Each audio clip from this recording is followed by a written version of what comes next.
왕으로 입성한 그분의 슬픔과 눈물. 안녕하세요. 오늘 제가 들려드릴 이야기는 극적인 모순으로 가득합니다. 승리의 입성과 눈물, 환호와 애곡, 기쁨과 슬픔. 이것은 예수의 예루살렘 입성 이야기입니다. 시간을 2000년 전으로 돌려보겠습니다. 6월절이 가까워졌습니다. 많은 사람들이 예루살렘으로 몰려들었습니다. 그리고 소식이 퍼졌습니다. 나사로를 죽음에서 살리신 그분이 오신다는 뜻입니다. 베다니에 모였던 군중들이 예수를 따라갑니다. 예루살렘으로 가는 길에 있는 많은 여행자들도 합류합니다. 자연계도 기뻐하는 것처럼 보였습니다. 나무들은 실록으로 물들어 있었고 꽃들은 아름다운 향기를 내뿜고 있었습니다. 그리고 그 순간이 왔습니다. 예수께서 나귀를 타고 예루살렘으로 들어가신 것입니다. 이것은 500년 전 선지자 스가랴가 예언한 일이었습니다. 시온에 따라 크게 기뻐할지어다, 예루살렘에 따라 즐거이 부를지어다. 내 왕이 내게 임하나니 그는 공의로우며 구원을 베풀며 겸손하여서 나귀를 타나니 나귀의 작은 것 곧 나귀 새끼니라. 예수께서 나귀 새끼를 타신 것은 매우 상징적이었습니다. 이것은 왕의 입성입니다. 하지만 전쟁의 말이 아닌 평화의 나귀입니다. 정복자의 위풍이 아닌 겸손한 모습입니다. 그리고 그 순간 무엇이 일어났을까요? 환호성이 터져나왔습니다. 군중들이 예수를 왕으로 환영했습니다. 그들이 기다리던 왕, 메시아가 온 것입니다. 결국 이것이 일어나는 것이었습니다. 로마의 압제에서 벗어날 날이 왔다고 생각했습니다. 호산나 다윗의 자손이여 찬송하리로다, 주의 이름으로 오시는 이여 가장 높은 곳에서 호산나. 사람들이 외쳤습니다. 그들의 겉옷을 길에 펴고 종려나무 가지를 꺾어서 흔들었습니다. 이것은 승리의 상징이었습니다. 이 환호성은 이 세상에서 이전에 본 일이 없었던 승리의 행렬이었습니다. 하지만 세상의 정복자들의 행렬과는 달랐습니다. 신음하는 포로들의 대열은 없었습니다. 대신 다른 것들이 있었습니다. 예수께서 고쳐주신 사람들이 있었습니다. 그분이 눈을 뜨게 한 소경이 길을 인도했습니다. 그분이 혀를 풀어주신 벙어리가 가장 큰 소리로 호산나를 불렀습니다. 그분이 고쳐주신 절름발이가 기쁨에 넘쳐 종려나무 가지를 꺾어 구주 앞에서 흔들었습니다. 과부와 고아들은 그들에게 베푸신 그분의 자비로운 일로 인해 예수님의 이름을 높이고 있었습니다. 깨끗함을 받은 문둥병자들이 자신들의 깨끗한 옷을 그분의 길에 펴고 영광의 왕으로서 예수께 만세를 불렀습니다. 그리고 무엇보다 나사로가 있었습니다.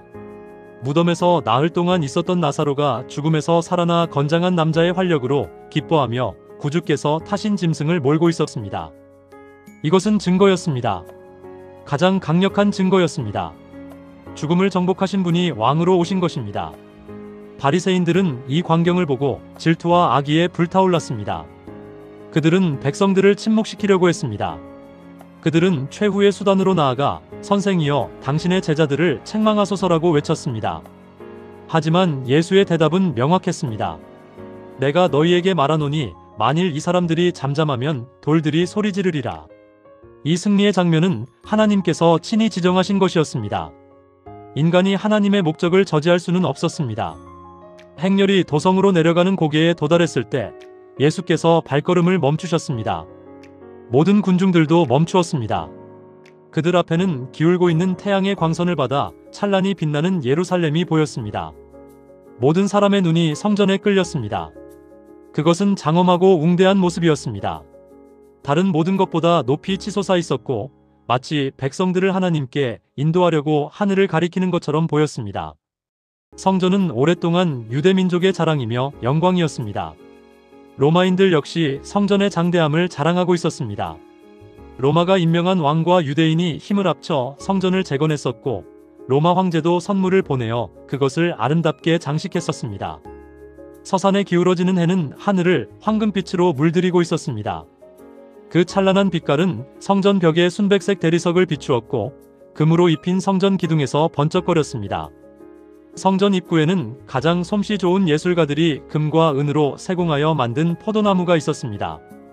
거기에는 푸른 잎사귀와 큰 포도송이들이 달려 있었습니다. 이것은 번성하는 포도나무 같은 이스라엘을 대표했었습니다. 금과 은과 생생한 푸른 잎들은 진귀한 아취와 훌륭한 솜씨로서 희고 번쩍이는 기둥을 우아하게 감고 있었습니다. 이것은 정말 아름다운 광경이었습니다.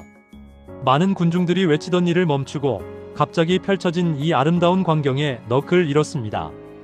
그들 스스로 느낀 감탄을 구주의 얼굴에서도 찾으려는 기대로 모든 사람의 시선이 그분에게로 향했습니다.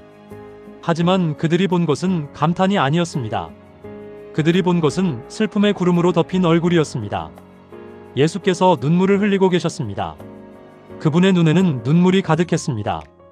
그분의 몸은 큰 폭풍 앞에 선 나무처럼 이리저리 흔들리고 있었습니다. 그분의 떨리는 입술에서 터져나오는 비탄의 울음소리를 들었을 때 모든 사람이 매우 놀라고 실망했습니다. 천사들도 놀랐을 것입니다. 그들의 사랑하는 사령관이 고민의 눈물을 흘리고 있었습니다. 승리의 함성을 울리고 종려나무 가지를 흔들며 그분이 통치하시기를 기쁨으로 희망하면서 영광스러운 도성으로 그분을 호위하던 기쁨의 무리들도 이 광경을 보고 매우 놀랐습니다. 갑작스런 이 슬픔은 마치 장엄한 승리의 합창에 삽입된 한 통곡의 곡조와도 같았습니다. 모든 사람이 그분에게 경의를 표하고 있었던 그 기쁨의 장면에서 이스라엘의 왕은 조용한 기쁨의 눈물이 아니라 억누를 수 없는 고뇌의 눈물을 흘리고 신음하고 있었습니다.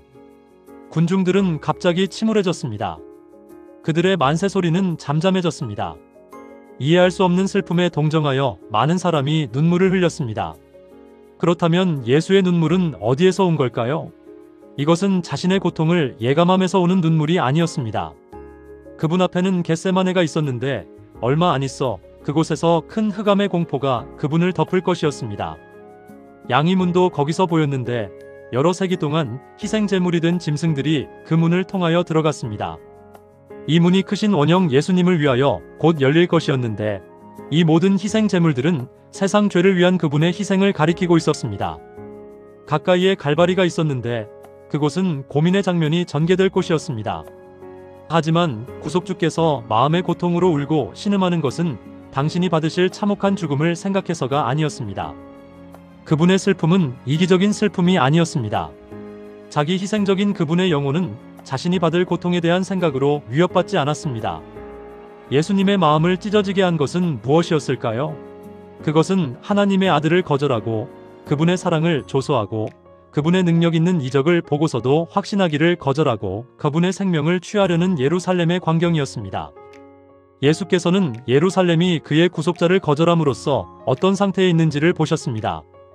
그리고 만일 예루살렘이 그분의 상처를 치료할 수 있는 유일한 분이신 당신을 받아들였었더라면 어떻게 되었을 것인지를 보셨습니다. 예수께서는 예루살렘을 구원하려고 오셨는데 어찌 예루살렘을 버리실 수 있으셨겠습니까? 이스라엘은 은총받은 백성이었습니다. 하나님께서는 그들의 성전을 당신의 거처로 삼으셨습니다. 1000년 이상이나 그리스도께서 보호하고 부드럽게 사랑하셨습니다. 이 성전에서 선지자들은 그들의 엄숙한 경고를 바랬습니다. 거기에서 제사장들이 제사를 드렸고 그리스도의 피를 예표하는 짐승의 피가 넘쳐 흘렀습니다. 여호와께서는 그곳에서 당신의 영광을 시은소 위에 나타내셨습니다. 하지만 이 모든 일이 종말을 고하여야만 했습니다. 예수께서는 병자와 고통당하는 자를 축복하기 위하여 여러 번 드신 그 손을 드시고 운명지어진 도성을 향하여 흔드시면서 슬픔에 잠겨 비탄에 잠긴 어조로 말씀하셨습니다. 너도 오늘날 평화에 관한 일을 알았다면 좋을 뻔하였거니와. 이 말씀은 완성되지 않습니다. 예수께서는 말씀을 멈추셨습니다. 만일 예루살렘이 하나님께서 주고자 원하셨던 선물인 그분의 사랑하는 아들을 받아들였었더라면 어떤 형편 가운데 처하게 되었을 것인지를 말씀하지 않으신 채 남겨놓으셨습니다. 하지만 우리는 그것을 상상할 수 있습니다. 만일 예루살렘이 그의 특권이 무엇임을 알고 하늘에서 보내신 빛에 주의했었더라면 그 도성은 하나님이 주신 능력의 힘으로 속박되지 않고 열국의 여왕으로서 번영을 자랑할 수 있었을 것입니다.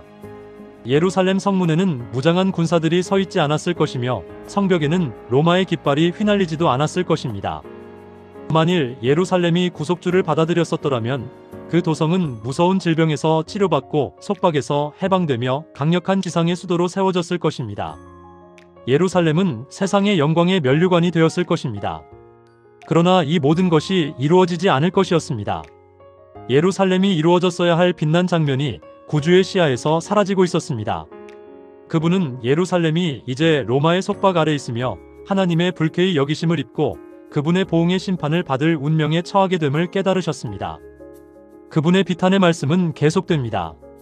지금 내 눈에 숨기웠도다. 날이 이를지라 내 원수들이 토성을 쌓고 너를 둘러 사면으로 가두고 또 너와 및 그 가운데 있는 내 자식들을 땅에 메어치고 돌 하나도 돌 위에 남기지 아니하리니 이는 권고받는 날을 내가 알지 못함을 인함이니라.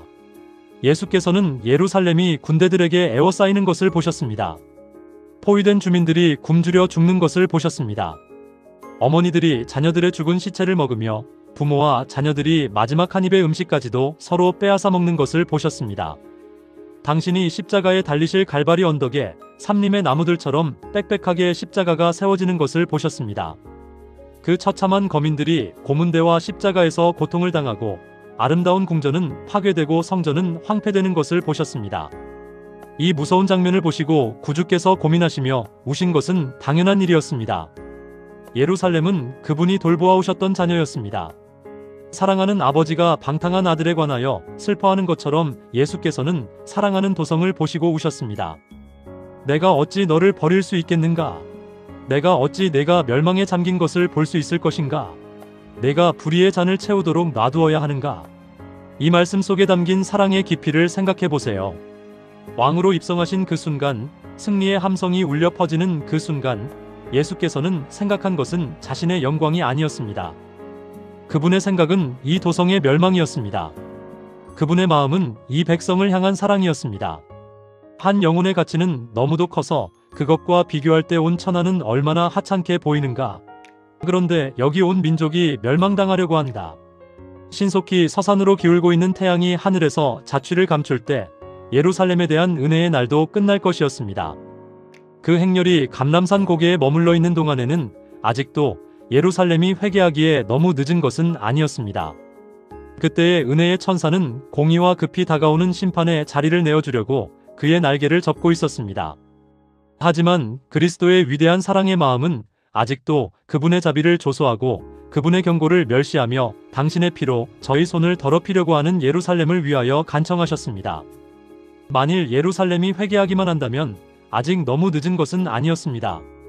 이제는 해의 마지막 광선이 성전과 망대와 누각 위에 머물러 있을 동안 어떤 선한 천사가 예루살렘을 구주의 사랑으로 인도하고 그의 멸망의 비운을 돌이키지 않을까. 선지자들을 돌로 쳐 죽이고 하나님의 아들을 거절한 아름다우나 악한 그 도성은 회개하지 않으므로 속박의 사슬로 스스로를 묶고 있었습니다. 그 도성에 대한 은혜의 날들은 거의 다 지나갔습니다. 그러나 하나님의 성령께서는 다시 예루살렘에게 말씀하셨습니다. 그날이 다가기 전에 또 하나의 증언이 있을 것이었습니다. 증거의 음성이 과거 선지자들의 외침에 응답하면서 높이 울려 퍼질 것이었습니다. 만일 예루살렘이 그 부르심을 듣는다면, 만일 그의 문으로 들어오고 계시는 구주를 받아들인다면 아직도 그 성은 구원받을 수 있을 것입니다. 우리의 현대에도 같은 질문이 던져집니다. 우리는 어떻게 응답할 것입니까? 우리는 승리의 호산나를 외칠 것입니까? 아니면 예루살렘처럼 그분을 거절할 것입니까? 우리가 받은 이 구원의 기회를 헛되이 여기지는 않기를 소망합니다. 예루살렘의 비운이 우리에게도 일어나지 않기를 원합니다. 이 영상이 여러분에게 깊은 성찰을 주었으면 좋겠습니다. 감사합니다.